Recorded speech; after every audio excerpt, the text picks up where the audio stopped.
I'm Amanda Doctor, and I'm a crazy person. That's not how you introduce a show. It's KFUG LP Crescent City 101.1. There, I did it right. See, anxiety, it's a thing, which is an incredibly appropriate way to introduce my next guest. Thank you so much for joining me here today. I am joined in the studio by Heather Polen. I'm pronouncing that correctly, right? You are. Yes, I should probably turn on your microphone as well. Thank you, Paul. Yes, so you are running for office. I am running for office, but let's go back to the anxiety thing. Let's go back to the anxiety thing and how. There's a Sources of Strength program in the county, and you can use your sources of strength, positive friends, mentors, mental health, and address those things so that we, because this is very much an anxiety-ridden thing. Oof. I totally understand. Take a deep breath. Yep. Think of the positive things that you have in your life. Think of something you're grateful for, and then you center yourself, and you can go forward. Thank you for that. I needed that. Oh man, I came in really late on that. I missed all of that. So Paul doesn't know how to manage anxiety. I know. Oh man, it really feels like I should have listened to that. I'm so sorry. Thanks for being here today, Heather. That's really great. Thank you for having me. I appreciate it.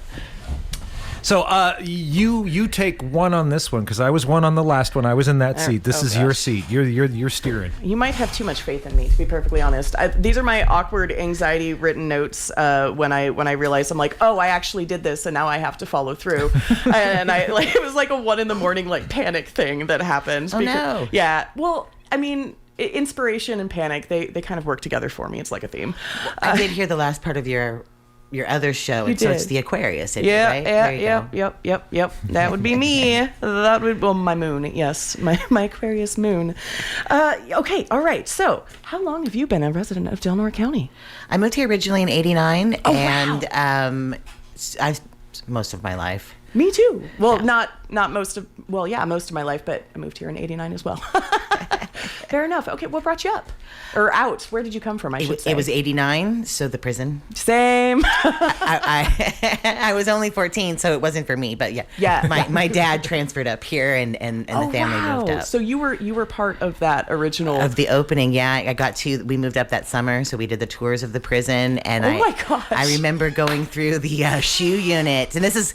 I don't know if people remember that, but when the prison first opened, the doors, the locks didn't work. Yep. Right. Yep. And if you had family that worked there, you got to go into the shoe unit. And so I went through, and they just like a prisoner, like step forward and the door comes closing behind you, and I jumped, and then I stepped forward and the next door closed, and then you're in a cell, and it closed, and I can hear my dad go, open it now. And I guess he saw the look on my face, and I was like, I'm never going to be bad. Oh, wow. I will never, ever be bad. The exact same thing happened to my sister. She was in the 2nd grade when that happened, and they thought it was hilarious. So we came up as part of the original Pelican Bay staff as well, transferred up from Tehachapi. I was 2. So...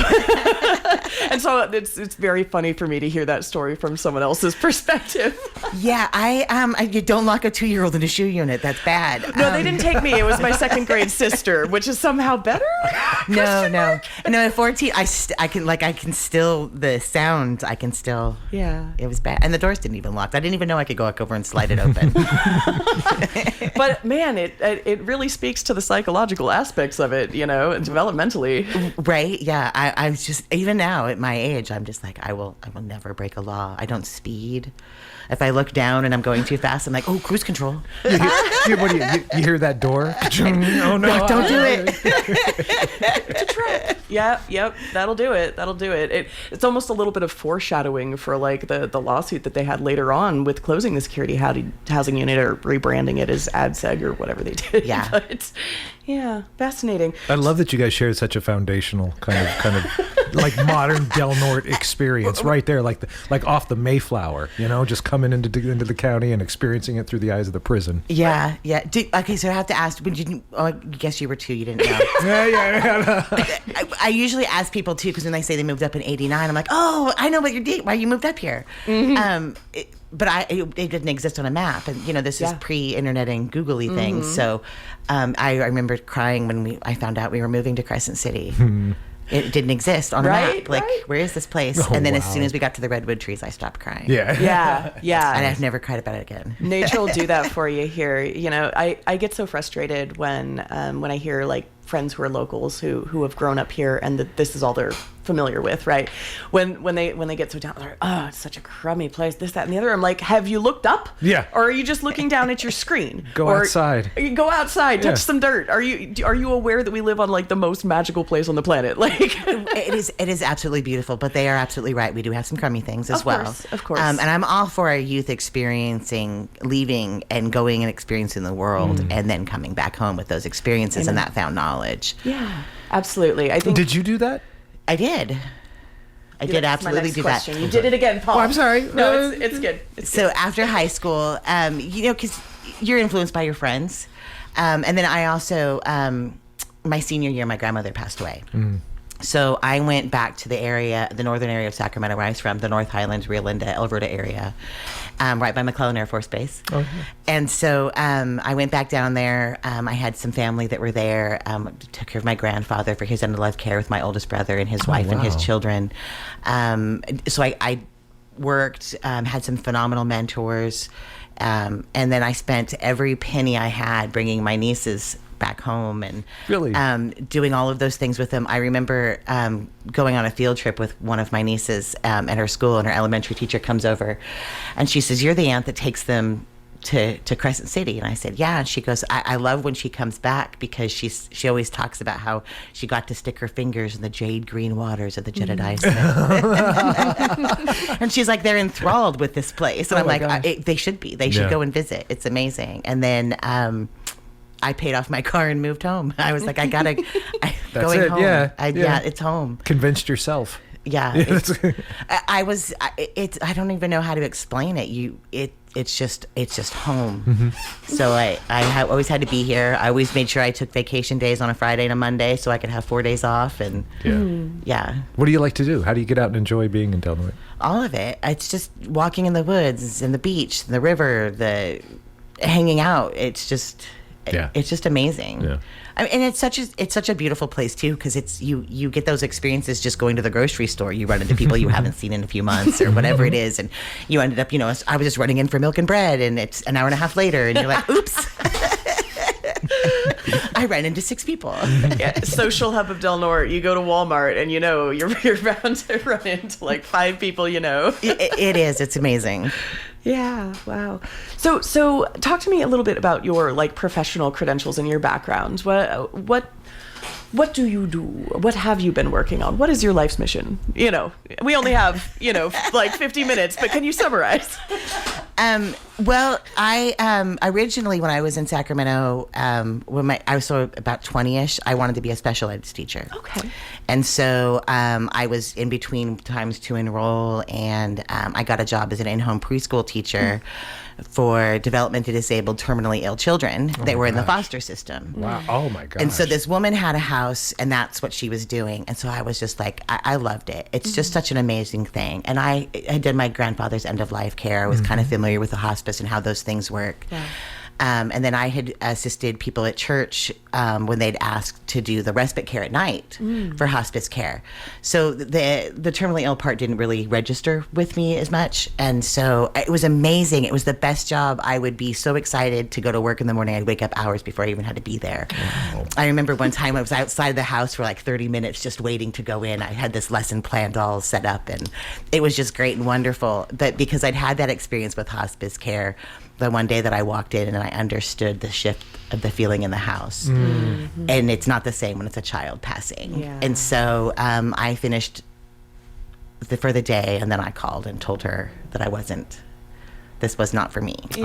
Wow. And it was years for me, actually. So I did not go to college to be a special ed teacher before I would volunteer at the schools anymore and to do those things. So it was just like, That's got to be a raw nerve to have touched like that. It was. Yeah. It was. I remember his name. I would just. Okay, I don't want to talk about that no more. Yeah. Okay, all right. Bummer talk. Okay. Like such a beautiful child, but if you think about it too, the beauty of what she and her family were providing for these children in foster care. Yeah. right? That we had no other option. They had no family to be with, providing that family thing too. And I ran into her son that was my age at a grocery store, and he said, when you called that night, my mom gave us a call and said, I think she knows something we don't. And so they all got to be there when he passed. Oh, wow. So, it ended up for them being a beautiful thing for them, and they considered them all their siblings, and so to be there with their little brother, it was. Just the superhuman amount of emotional strength that must have taken to do that, and to do that repeatedly. Yeah. For that family, it was just absolutely amazing. Wow. It was just a beautiful thing. So they're phenomenal. And then I decided. Again, what did you take away from that experience? Oh my gosh. I think the biggest lesson I learned is how miracles are wrought in the world, right? Like that everybody's a hero. If you're willing to open your heart and give God your hands, that phenomenal things happen. Wow. And that really made an impact on me for my life. It's obviously not a lesson that you can form and put together at 20 years old when you're sad. Right. Oh my gosh, ain't that the truth? but because it was such an impactful thing for me, that I did get to take from that experience. And the things I learned from my students was just absolutely amazing. It was just fun. I could sit here for hours and just tell you the things that they did and their funny stories and how beautiful they were. It was phenomenal. It was one of the most selfish jobs I've ever had. Selfish, oh. I got so much more out of it than I could have ever given back. Oh my gosh! Wow. I don't even know how to explain. And if you work with special needs adults or with children, when you go home at the end of the day, it was just like, did I work? My God. Even on the bad days, you're just like you were given so much more than you could ever have given back. It's just amazing. It does take a certain type, because going into those fields, I've worked in all of those fields. It's very familiar to me. A lot of people will just run into that wall of compassion fatigue. They hit that first patch of grief and they're like, I can't do it anymore. I'm done. And they just flip off the switch. But not you. You just kept going with the caring. Well, up until that day, yes. There was a point. Yeah, and then it was just like, oh no, that's not for me. I didn't at the time. I don't know that I would now, to be honest, but it definitely did not at the time have the spiritual strength and the faith to continue to do something the way that family did. Yeah. They're just phenomenal. So from that, I went on to doing asset protections for senior citizens. Oh wow! So it's still caring. I'm just right. saying. Yeah. So so that was a great and fun job, and elders are freaking funny and amazing, and I love them, and I love their stories and the history they get to share, and that was fun. So we get to learn about budgets and investments and doing all of those other things, and that was a great job. The clients we had were phenomenal and amazing, and I learned so much and mostly I learned that I hate sitting at a desk. That's a good thing to know about yourself. I hate sitting at a desk. It is 14 minutes past 3, and what's the show? Oh, Squirrel Interrupted. And we are talking to? Your mom. I'm sorry, Heather Polen, a candidate for District 5. I'm not your mom. That's just for full disclosure, Mom. Full disclosure, Mom. If you're listening, Mom. You're not here. I retract everything I said ever, always. No, I'm sitting here with Heather Polen. She is currently running for office to be on the Board of Supervisors for District 5 here in Del Norte County. And the very district we are in. The very district we are, in fact, in here in the Elk Valley. Yes. So I invited her to come on, and we spoke for the first time yesterday, like ever. And and I think that conversation went pretty well. So we jumped in together on the anxiety and finding common ground. I think that's been a theme amongst all of the people that we've been speaking with in the political and community building arena. How, in your experience, because you've done a lot of these jobs that are very much caretaking. You're looking after elders and their assets. You're looking after kids. What have you found to be the common ground here locally in your time growing up here, most of your life, that you think that we can work towards the best together here? because we are such a small community and we typically go back generations, I think we're just bound together. And when we face an issue and we face problems, we tend to work towards our solutions together. And then we'll collaborate with one another. Right. Okay, I'm trying to get a picture for like Instagram and stuff. Can we not do that with your phone? We talked about the picture taking thing. Okay. Okay. All right. No pictures. All right. Fine. No, that's fine. That's fine. You know, like some people don't like having their picture taken. No, I know. You don't. Yeah. It's not something you expect to prepare for coming to a radio interview. It's quite not. all right. I've been working all day. It's okay. It's all right. No, in advance of this, I'd reached out and talked about like, oh, can I get a picture to share? And she's like, that's not really my thing. And I'm like, I understand that very hard. That's Actually, fine. That's I fine. do have pictures on Facebook under Heather Polen, District 5 Supervisor. Okay. Are you comfortable with taking a picture of your time here? You can say no. You're allowed. Assert I your think she boundaries. has. I did assert my boundaries yesterday, thank you. Yeah, there you go. are. Fine, we're cool. Stand All right. by them. Perfect. As you should. All right. Excellent. Thank you. Sorry. But I do understand you have to promote your things too, and I am running for office, so. That's a thing. Being a person who does not like being perceived, or not necessarily does not like, but has hesitance about that, is something I can relate to very heavily. So how's that been for you so far in this process of running? How are you? Yeah, I mean, you talked me through it earlier with the deep breath and our sources of strength, but how are you doing? It's just such an odd thing. I mean, if you step back and you look at it as a human being, especially in a small community who is not, this was not something that they had ever intended to do. I'm asking several thousands of people to give me a job. Yeah. It's a No job pressure. interview with several thousands of people on the panel. And they have questions at the grocery store and text messages and messenger and, just the PTO meetings. And so you're constantly in a job interview, and it's just the weirdest thing. And then not only are you always in a job interview, which are nerve-wracking in and of themselves, you then have to do self-promotion all the time. yeah. And that's just a bizarre thing. Nobody runs around going, hey, I can do this. Look at me. Look I at can do me. that. Yeah. No, it's And- exhausting. It is. And then when you add into the fact, too, because I am running against another person, well, two other people, I'm saying I'm better. And that's just awkward. And it innately just feels rude. Yeah, it does. It does. Really, yeah. That's just rude.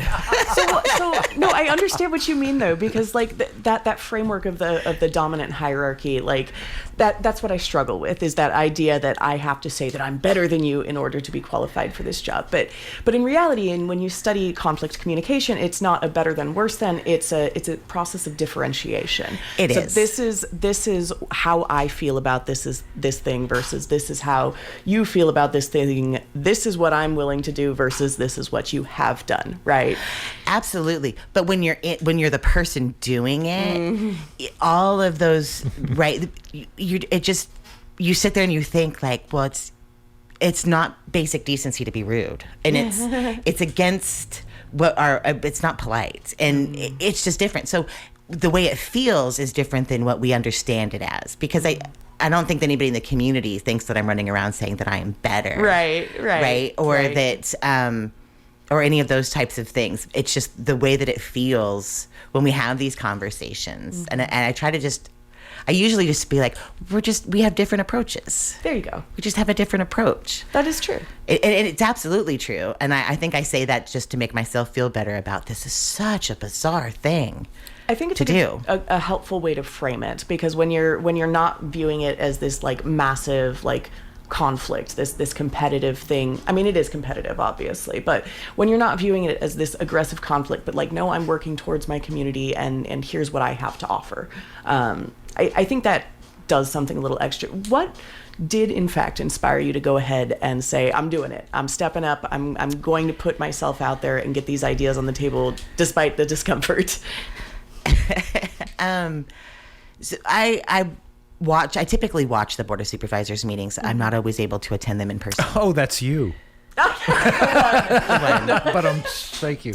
Sometimes there's like 71 views on YouTube. Yeah. I'm just Okay. saying. Yeah. But yeah, usually, so I watch the Board of Supervisors meetings, and I got frustrated with my representative, with several of the different positions that he's taken. And then in September, through the bridge funding for the access to vaccines, it wasn't being forced on anybody; it was being offered. Right. And it was mandated that we participate in offering the vaccine to the uninsured, which is, I believe, is like 2,500 that they're aware of, uninsured, that would be eligible for the bridge program to have the vaccine if they chose. And then there was no second to that, and so it died away. And the community came forward and was just like, no, you don't understand. This is important. And so that it was put back up onto the agenda, and then again. And so they brought the Ronelle Brown from the health department down, and they asked questions. They asked great questions, and she made it very clear that this is mandated, that we have to offer this in our county. And I don't remember who it was that asked, well, if we don't accept the bridge funding, what will happen? And she made it very clear that it was going to cost a minimum of $17,000. Right. Just to deal with the things that the bridge funds were. Right, a minimum of $7,000. And so they're like, well, where's that coming from? And she's like, it's going to have to come from the health department's general fund. Right. And so it's the obvious choice, regardless of how you feel about vaccines or anything else. It's the obvious choice is to vote for that. And when my representative voted no, and it was the only one that voted no, I was just like, that literally defies common sense. Right.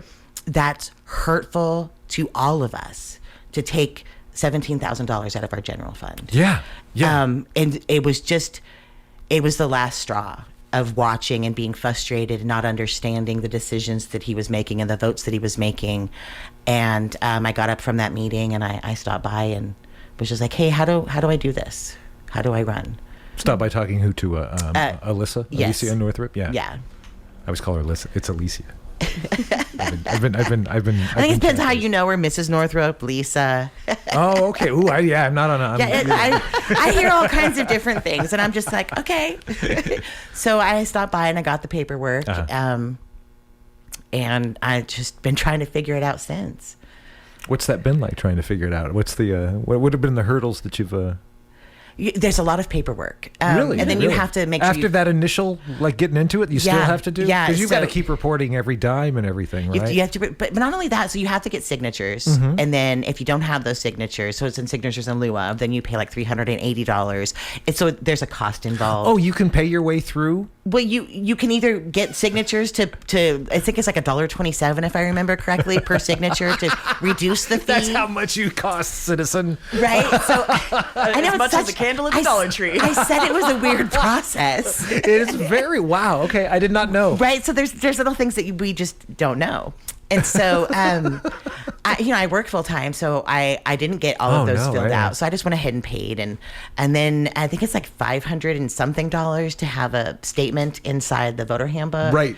And then you have to, which makes sense to me, you have to have so many signatures within your district to nominate you to run. Oh, okay. Do you know what that number is? It's like 20 or something, as minimum of 20. Yeah. But you want to get more, because if they're not registered voters and they just sign, or they, you don't check it really and it's Mickey Mouse, or they they wrote their name and their address but they didn't put the sign, so you get more than that. So and that was relatively easy to do. It was great fun to knock on people's doors and to talk to them, and like, I remember for you from here, you used to work over there. You again. And then to hear about the issue. So I spent probably like 15-20 minutes at every house I went to get signatures, and I got over 40. Oh wow. I agree that you're absolutely right. So you've been doing the old school pounding pavement canvassing. Like you're out there somewhat. Yeah, I'm trying as much as possible to do those things. It's really a big district. It is a very large district, and I haven't forgotten about you, Klamath. I really haven't. Yeah, that's a trick. Working in the weather and everything else, and then it's just like, well, that's your family time. I don't want to interrupt that, and so it's awkward and it's weird, and trying to find a way to do it and make sure that I did send everybody a letter. There you go. Well, hopefully, things like this, we can reach some more people too. I appreciate that. So what have you found going? Has there been any sort of consensus on issues that folks in District 5 face? The roads, homelessness, jobs, housing affordability, people being upset about the short-term rentals. Just a lot of those things all tie together within our community. One person told me it was a death by 1,000 cuts, and Our supervisor doesn't understand that. Right. And then I was just like, that's the best way to sum up that frustration I felt that September, back in September. If you don't realize that our community is slowly dying a death of 1,000 cuts, and you don't understand that all of these problems are intertwined, then you can't do anything realistic to fix those problems. Right. If you don't see where the dots connect, how are you going to act and formulate a plan to actually resolve any of these issues? Exactly. And I know he talks all the time about his strategic plan and how he's going to implement that and everything else. And it's like, it's not a strategic plan if you don't include everybody in the county, and that you don't see the pain that a lot of us are facing. That if you don't understand that people are living paycheck to paycheck, and so many more, that paycheck isn't making it to the end of the month. That it's just, it's Basic frustrating. Needs. It's right at the bottom there. If selling your labor can't keep a roof over your head, what are we even doing? Yeah.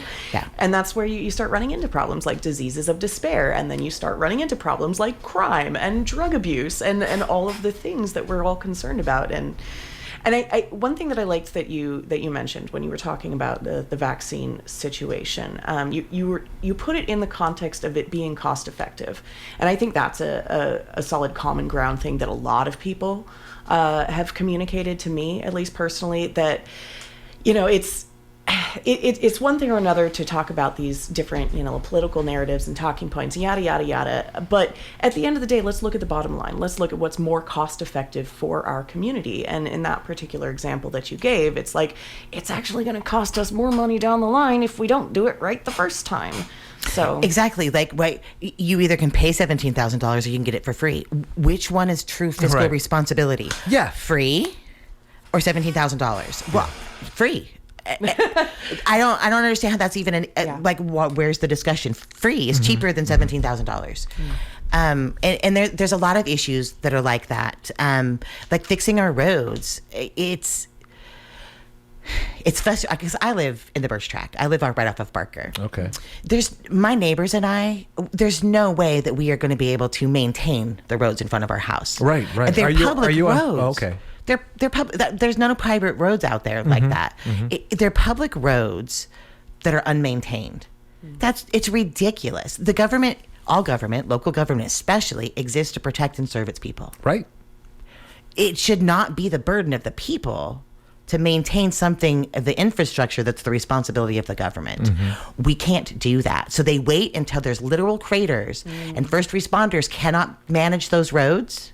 Yeah. Well, if the first responders are going to get stuck going down those roads, that means our children can't play in the street. They're not riding their bikes. They're not going to visit their friends. All of these things, they're connected and they go together.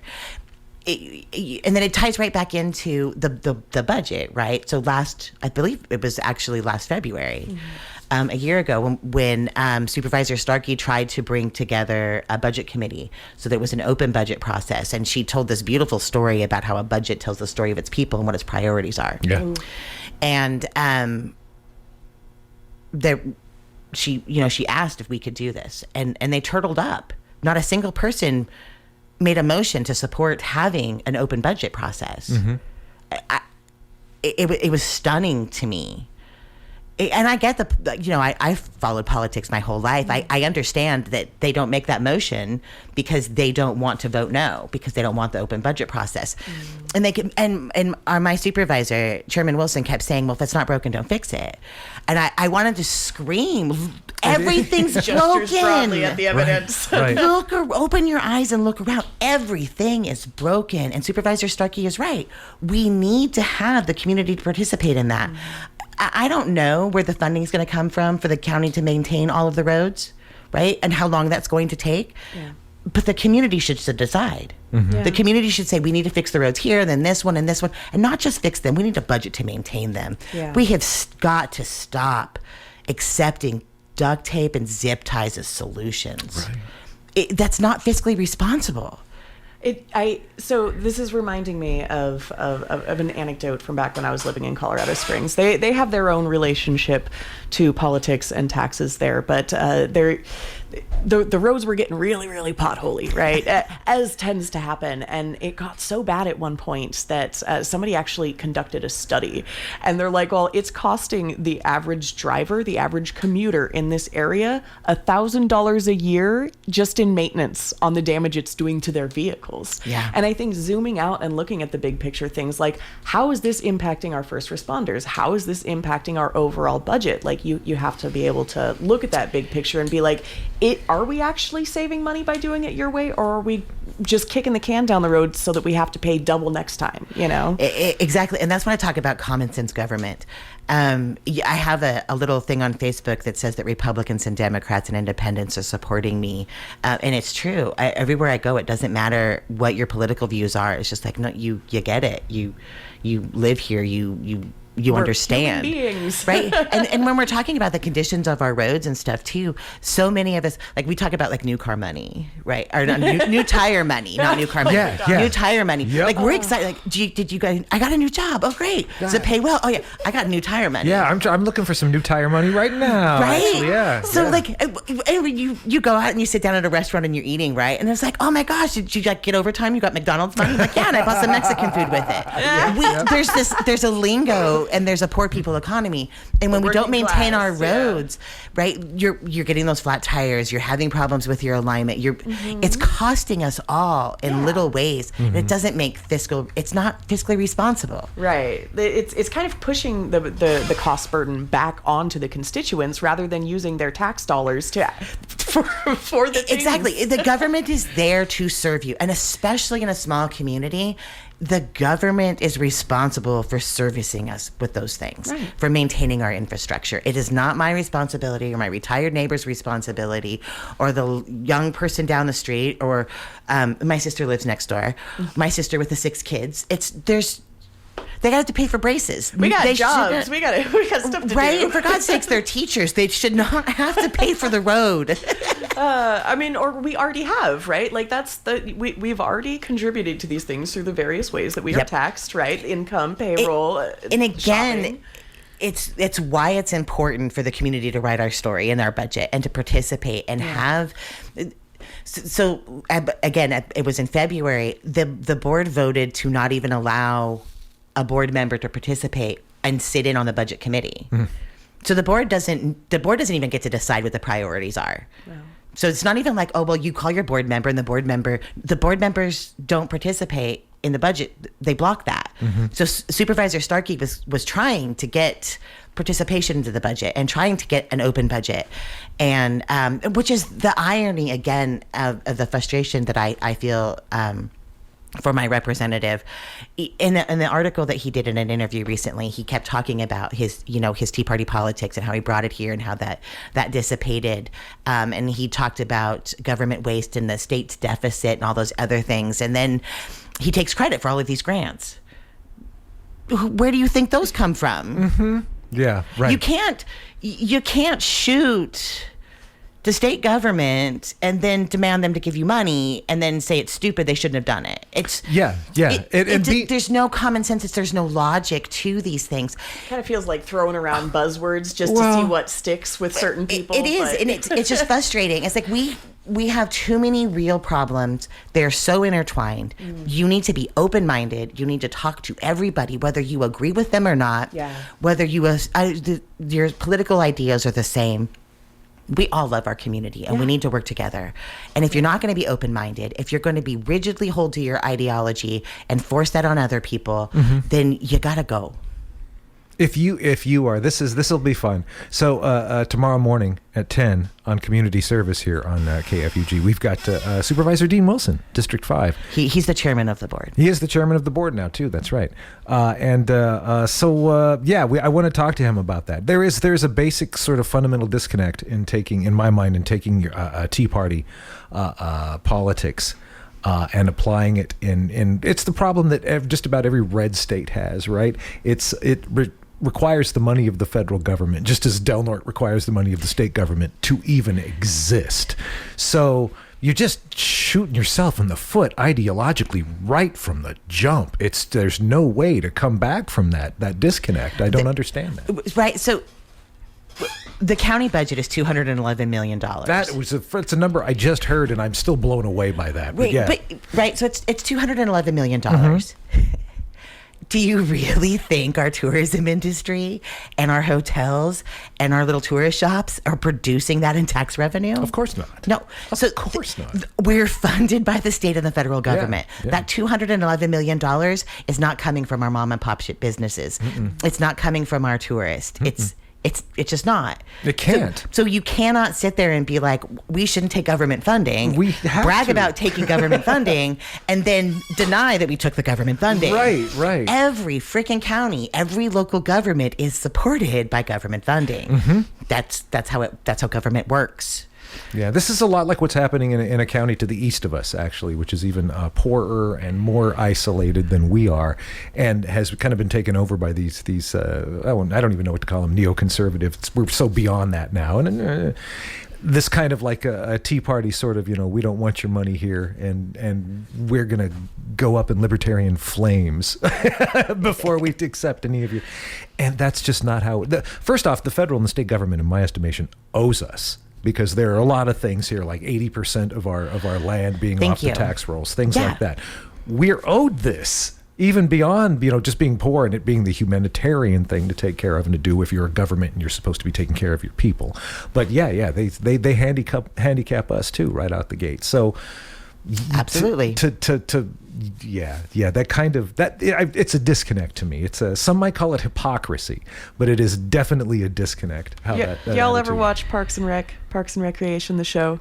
Oh, there's a character, Ron Unless Swanson. you're voting for me, and then I watch it all the time. Yeah, that's it. Perfect. That's right. There you go. No, but so Ron Swanson, he's like this hardcore libertarian who's very against the government, and he works for the government, and that's the joke, right? And it feels like that when I read these positions from people being like, the big old bad government. I'm like, Who's paying your paycheck? My soon-to-be ex-husband, who very amicable separation. His joke is like, "Screw you, government. Thanks for the paycheck." Don't get me wrong. The deficit is an issue. The federal deficit is a huge issue. And people are like, well, how do you feel about the state deficit? I don't care. It's unconstitutional for the state of California to carry a deficit. We were smart enough as California voters to overwhelmingly vote to have a rainy day fund for things like this when they came up. So we're going to tap into that, because if this ain't a rainy day, I don't know what is. Right? Yeah. So I get as a person, I am truly concerned about the massive federal deficit and the wasteful spending that we have and those types of things. I can't fix that. There's nothing I can do about that. But I can, in sitting with the board and working with the community, set our priorities and put together a true strategic long-term plan to fix our issues, to get teachers hired in, to have housing, to stop our kids having to move away and not come home because there's no jobs and no housing. Right. We need industry beyond just the tourist industry. We need to address the issues with the Airbnbs. We need to, and I say Airbnbs, that's a company, short-term rentals. There you go. We, all of those things. And we can't do that if we're not going to listen to one another. So now you kind of honestly, you suffer from what a lot of challengers suffer from, and the incumbents don't. Valerie Starkey was talking about that. Incumbents can come with the numbers because they've sat through all the meetings. They've come up with the numbers themselves in a lot of instances.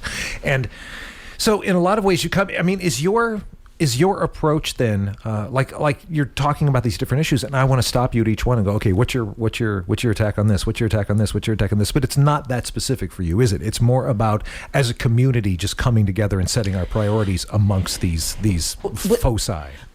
Let's just face it head on, right? With our housing issue and the way people talk about our short-term rentals, right? Like that's the one that it seems to be that most very hot button. It's the hot button issue, sure, right? So if you look up the data on that. So just go to the company Airbnb's website. Just Google it, Airbnb investments, type in our zip code and everything else. And you're going to pop up with the number of Airbnbs that we have here locally. And then you're going to find out their vacancy rate is 46%. Wow. And then you're going to find out that the vacancy rate the booking rate is dropping by 12% year to year for the last 3 years. Wow. That is a huge problem for all of us, not just those small business owners, right? That means our TOT tax is dropping. We get a lot of money from our TOT tax, so we need those to be full. We need those small businesses to be successful. Those small businesses fund our Little League and help with our donations to our, like the care closets at the school that they're asking for, and they're accepting donations at the FRC now. Mm-hmm. Delaware High School with like water and feminine hygiene products. So there's all of those issues. We need those small businesses here, and we need them to be successful. They don't know if, any more than the rest of us do, are we saturated in the market? Mm-hmm. Could we actually handle more and increase our TOT tax and actually generate our own sort of revenue here? We need to look at that issue. It needs to be studied, not just so that we understand, should there be a cap on that? Should we allow more? But so that we can understand how to support those local businesses, those small businesses. How do we increase their bookings? What if we can get together as a community and we can talk about these things. And when I go and I talk and I knock on doors and I talk to people, we talk about these things honestly, and we share our ideas. And that's the benefit of having an open mind. It helps shape my opinions.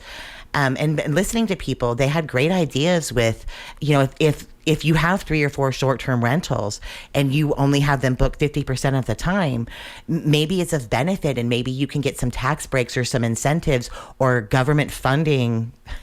the horrible thing that we can get some grants to provide those housing for a teacher to move here for 2 years. Right. Or for somebody's child who went away to college to become a teacher, but they don't have housing here, and allow them to come back. That's a great idea. So that they could live here. It's still helping that small business. It's giving them a foothold back into the community, and it's allowing us to make space to build more housing, more apartment complex, more single family homes. These are things that as a community we need to talk about and we need to address together. Okay. It's like a we all do better when we all do better situation. Like exactly. And if we're just going to be like, well, I don't want to talk about short-term rentals because my friend owns one. I was actually at a meeting, and an individual who owns a short-term rental was like, I have a right to make money. I'm like, darn right you do. Yeah. And they're like, what? And I'm like, just. It still needs to be looked at, because if we can get you more bookings, if you had 100% bookings, wouldn't that make you happier than the 46%? And it's just like, well, yeah. And I'm like, I'm not saying you don't have a right to make money. I'm not saying you don't have a right to do what you want with your property. But you're a factor in this issue. Yeah. So let's get together. Let's talk about it. Let's help your small business grow, increase our tax base, and let's figure that out. Let's work on that together. I don't understand why a little bit of contention is good, right? Because that helps you open your mind. It helps you strengthen your position, and it helps you learn new things. But we don't have to be combative about those things. And we don't have to be rude. We can still have basic kindness for one another and address our serious issues. And the community's ready for it. They want to step up. They participate. I have members of the community reaching out to me saying, hey, do you understand how the budget works? I'm like, one this large? No, but I've been general managers of different stores, and I understand, tens of millions of dollars. Yeah. That's a leg up. We have more line items on the budget and things, but they'll meet with me and they'll explain those things to me, and they've analyzed it. We have incredibly intelligent people here, and they're like, did you know that last year we had $7 million over budget, and the year before it was $8 million? Why are we not spending our funds year to year? Why are we not? What is that being saved up for? And if you ask the board, they'll tell you like, oh, well, we were not fully staffed in our county offices. It's like, well, then if you're not fully staffed and you're asking the people who were there to do all of these pay them. Yeah. Pay them. Yeah, you've got the money. There you are. We talk about, we have John Wayne cosplay going on with District 2 in our sheriff's department. And I don't understand. There's that money. Pay the sheriff's officers. You don't need to be disrespectful and tap Sheriff Garrett. Tell him to give you 3 guys or gals and go out and play RoboCop. You pay the sheriffs to do their job. It is not a Board of Supervisors' job to do those things. It's their job to make sure that our sheriffs are paid, to make sure that they have the tools that they need. And I'm tired of politics over people. Yeah. I'm done with it. I probably shouldn't have phrased it that way. I think I know what you mean. I just want the people to be heard, and I want the problems to be addressed and fixed. I want all of us to thrive, not just some of us. When we talk about putting in stairs for beach access, it needs to be a ramp. Not just for the people in the wheelchair, but for our grandmas and grandpas, for our young moms with strollers. It's the same price. Why would you exclude people? Right. It's probably cheaper. Stop and think about everybody. We need to thrive as a whole community. I'm gonna say it's a little bit funny to me that you're like, oh, as the challenger, you don't have numbers, and then you just busted out all of the statistics No, and it's your wonderful. time as That's the great. asset manager. I don't have. Well done. Right? Well, and that's the fun thing about being a general manager of a business is you learn to budget. You have to stay within that budget. You're told what you can and cannot spend. And then you have to make it work, and you have to employ your employees. You have to support them. You have to write their schedules and allow them to have their life. And then with the job that I'm doing now and talking with people and understanding their family's pain and the things that they're going through, it's a lot, but the hope is here. The desire to have it is here. Yeah. We have the ability to do these things within our community. Yeah. And the ingenuity of our neighbors, the level of intelligence is just, it's mind-blowing to me that we can do this. This is not beyond our capabilities in any way, shape, or form. I've said it before, and I'm going to keep saying it until people believe me. But like having grown up here and then done the moving away and coming back thing, we do community here like I've never seen anywhere else. We do have this ability for people to actually like neighbor it up with people across party lines. Right. We get hung up on buzzwords a lot, like as soon as you say like, oh, Airbnb, they're like on the defensive. Like, no, I deserve to make money. Like, yes, you do. I would like you to make more. I would like you to make more. It helps us all. I'm not attacking you. Yeah, we do like tend to get like tensed up and ready to fight when it comes to these buzzwords and these propagandist talking points that are just like pushed out there all the time. But like here behind the redwood curtain, like we do the neighbor thing. We do like when there's a fire, we go and help each other out. Like it doesn't matter what party you're in, we can sit down and have these conversations. And I haven't seen that in the same way culturally elsewhere. Right. I'm not going to say his name. There's this amazing curmudgeon in the Birch Track. And he stood there and he points out to the road and he's like, it doesn't care if you're a Republican or a Democrat. Are you going to fix it? Yeah, nice. Nice. And I was just like, that just sums it up, right? And he's fun. I really like him. I need to make him some cookies and take them over. But you bring up the fire as an example. It was finding out that they were handing out lunches and things to families and to the students at the schools. We didn't have enough people, so going and volunteering for those things, making sure that food was delivered to people because they didn't have the ability to go and get gas or find the resources, and then helping the people who. I mean, like every day you were out looking for resources. So you could save the food in your freezer. The amount of economic loss that we suffered from that is my freezer's not stocked back up again from that. So and I just have a regular inside my house freezer. So we need to understand that everybody, we're all in the same ocean. We're not in the same boat. And we need to work together again to ensure that we all thrive. And we can all do it. It's 11 minutes to 4. You're tuned to KFUG Community Radio. Your host, Amanda. There you go. Of Squirrel Interrupted. And we're talking today with Heather Polen. Hey, sorry, I've jumped in on you. It's fine. Candidate District 5. Thank you. The when's the election coming up? March something? March 5th. Well, technically, the ballots have been mailed out now. I got mine. If you're an absentee ballot voter, then you can vote now. I like to go down day of and go vote in a polling place. Get your sticker. Right. I get my sticker. Yeah. I do vote absentee because I like to look over my ballot and look at all of the issues and very slowly work on those things. And then what if something happened and I would like to change my mind? Wow, so, that's it's the exact opposite. I don't even read the propositions. I go in and I'm not. That's bad. That's a bold thing to admit on the air, Paul. Just taking the dice in there with me, and I'm just going, all right, let's go. No, I don't do that. Okay. But I do enjoy the physical act of going and voting. Right, I like that too. But I take my ballot in and I drop it off like I voted in person, and I get my sticker. Okay, well. Yeah, because that's fun. And then you get to see the neighbors you haven't seen in a couple of months. True. I have a confession to make.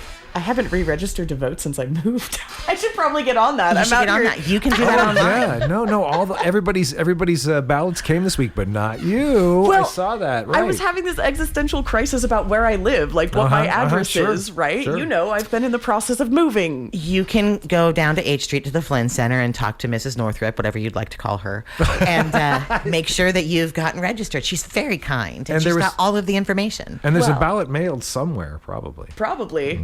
It might be to an old name. It might be to an old address. It might be on the moon with Steve. But either way, I think in California you can show up at your polling place the day of and do a provisional ballot, even if your stuff's a little out of date. But don't quote me on that. That might have changed since the last time I looked. No idea. Wow. But just go down and get your registration. I will. Well, It's easy. I owe the DMV a lot of money. That doesn't stop you from voting. No. I know, but like I'm planning on, like, once I get my taxes back and I can afford to go to the DMV and do that and just do it all in one fell swoop, so I can just like get all of my bureaucratic nonsense done in one day. And You have less than a month. Oh my gosh, no pressure or anything. God, I'm not even the one running for office. I know. When she comes in and Our community transfers needs all that you. onto you. That's tough, man. Wow. I am all about voting. I don't care if I'm going to drive you down to the polling place knowing that you're going to cancel out my vote. That's right. Let's do it. Let's get our stickers. I've done that. I've literally done that. I have done the. We're just canceling each other out. Like with my ex, actually, we had fun because we would get the flyers for both parties, and I would just mock both of them relentlessly, because I don't like looking at politics from a PR perspective, and maybe that's just the rung of the social ladder that I'm on. But it's not PR for me. It's actually a matter of life or death. Thank you very much. So I have to mock relentlessly these political narratives that both sides push out there, because it's like, how dare you? I'm going to fight back with laughter. And we would. My husband and I would just be like, oh, all right, we're canceling each other out. Here we go. But we could also then have those conversations about where and why. Absolutely. Absolutely. And it's such a sacred, solemn thing to do, especially when it comes to the local elections, because you're voting on what it is you want your community to be. Yeah, right. I mean, it's really where politics is like the rubber meets the road right here. This is where it's all real and actual for everybody. Yeah. And clearly I have no filter, and you're always going to get how I think and feel. So, maybe the world needs a little more of that. I don't know. Maybe not. Yeah, no, this will make the meetings a lot more fun. That's wonderful. So, speaking of the meetings and the group assembled there, do you ascribe any significance to being a woman and running for office on this particular board of supervisors? Yes and no. I think as women, we have a unique perspective, especially older women, being raised with traditional roles and being the caretaker and being the one that had to make the family function and being the one. I mean, even when we have to work and we have to do those things, it was predominantly our role. And I did not grow up in a family like that in any way, shape, or form. And my brothers aren't that way. My brother-in-laws aren't that way. My dad was not that way. If they were equal partners, even though my mom was a stay-at-home mom, my dad would walk the floor. I'm one of 8 kids. He had to help. Oh my God, right. Yeah. So, survival. And it was, my dad was, I remember my oldest brother asked for, when there was only 4 of us, he asked for an allowance, and my dad laughed, belly laughed at the table. And my dad says, nobody pays me to be a part of this family. I'm not paying you either. Right? You need to do the things to make a family function. That's wonderful. And I think there's a unique thing that women provide of set aside your differences, it has to get done. And when you look at a county government and you look at it, 'cause especially in a local government in a small community where you know everybody, you're not a politician, you're a public servant. right. You're getting those phone calls for the big things, the little things, the whatever it is. So those things are important. And I think that is, again, not better, it's different. And I do think we need to have different views instead of all just one. And I think having that emphasis on this is our family and our family will function and we will not fail is a different is a different perspective. Like, we will find a way to make this work. We will sit down at the table. We will do the work. We will do those things, and we will make this function. That's interesting. That really echoes what Valerie Starkey said just last week on a show here on KFOG too. Yeah. Female perspective. Right. Yeah. It's a thing. Great minds. We haven't quite convinced the government as of yet that it's a thing, but one of these days we'll have an equitable balance of perspectives at the table, huh? Dare to dream. But even equitable balance isn't just about genders, right? Absolutely. It's about our life experiences. Socio-cultural backgrounds and all of those frameworks through which you can perceive and bring perspectives. Exactly. So if you look at the Board of Supervisors as it currently sits, and I'm the only person on the board that would understand what poor people economy is. No, right, sure. Yeah. Do I understand what it's like to barter with your neighbors so you can function and exist? Am I the only one? Mm-hmm. It would, am I the only one that understands if somebody comes up and says, I don't even have new tire money? Yeah. That's going to know what that means. Yeah. Right. So it's not just about gender. It's about life perspective and experiences, and race would have an issue to a place in that. Sexual orientation would definitely have a place in that. We need to have. We just need to include everybody in that process. And it starts with an open budget. If you've never experienced housing insecurity, how can you understand what a crisis that is? Yeah. And if you have never eaten a piece of bread so that your children could have whatever leftover macaroni and cheese or top ramen that you had, because the paycheck's you're not gonna get it till tomorrow. And they raised the prices of the grocery store again, and the tire's flat, and it all stacks. It does. And so to understand that perspective and to hear those stories from people in the community, and it's just like, but you have a good job, you have a degree. I met with the county workers, and one of the employees told me the story of a social worker, licensed social worker, which we desperately need here at our CWS. So it's like CPS is what we used to refer to it as.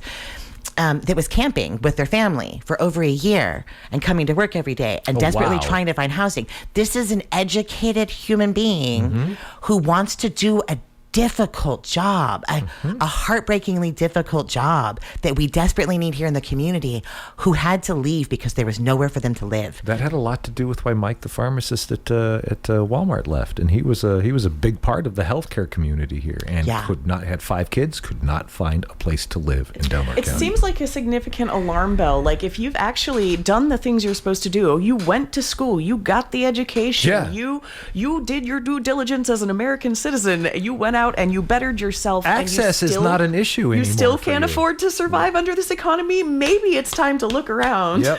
Yeah. Right. So again, and all of those things in our community are they run together. They're tied together. They're all connected, and we cannot truly solve one if we are not going to work on the whole. And to me, that's what strategic planning is. And it's not just planning for today and tomorrow, but beyond that. I said at the end of when we had the Realtors Forum, I said I was doing this for my family because I love them and I want them to thrive here, and I want them to be a part of our community, and I want my nieces and nephews to have what I had with growing with their cousins and their aunts and uncles and grandparents and I knew my great grandma. Oh, wow. Right? She died at 100 years old, and I've heard stories from her about the Civil War from her father. Oh, my God, that's amazing. Right? So I'm not that old. I'm only 48. My great grandma was old. But I want that for all of us in our community. I want that for everybody. And that's how we thrive as a community. And that's how we reduce crime. And that's how we get rid of our drug issues. And that's how we address our mental health issues. We build back together and strong, and we maintain it without just duct tape and zip ties. Right on.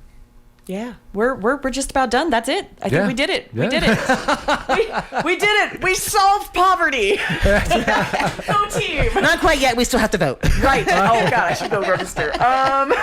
Yes. So you register to vote. It's all on you. Beautiful people. The election is coming up March 5th. We're going to have several more candidates. We've got Dean Wilson and Linda Sutter on the schedule coming up for interviews in the future. And if you would like to watch me make a fool of myself ever over again. I will have a meet and greet at the Methodist Church on Saturday from 1 to 3 on H Street. Right on. Beautiful information. Thank you, Heather. So Thank much you. Thank you very much, opportunity. Heather. Thank you.